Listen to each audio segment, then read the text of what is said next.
കേരള സർവകലാശാലയിലെ അധികാര വടംവലിക്കും ഭരണസ്തംഭനത്തിനും മാറ്റമില്ല. വിസിയുടെ വിലക്ക് തള്ളി രജിസ്ട്രാർ ഡോക്ടർ കെ.എസ്. അനിൽകുമാർ ഔദ്യോഗിക വാഹനത്തിൽ സർവകലാശാലയിലെത്തി. പിന്നാലെ കെ.എസ്. അനിൽകുമാറിനെ ഒഴിവാക്കി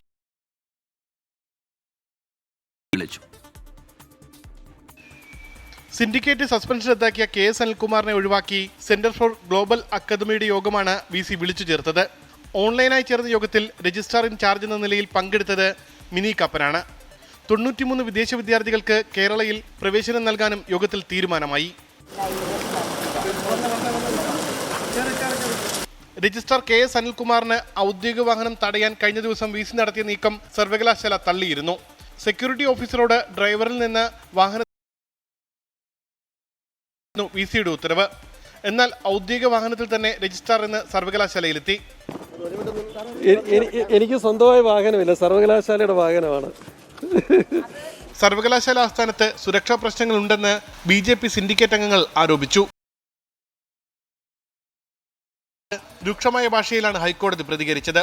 നിങ്ങളെ ആരെങ്കിലും തടയുകയോ ആക്രമിക്കുകയോ ചെയ്തോ എന്ന് കോടതി ചോദിച്ചു.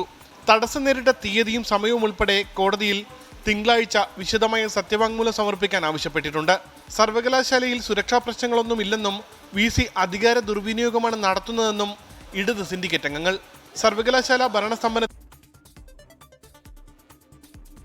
KSU പ്രതിഷേധ ധർണ നടത്തി.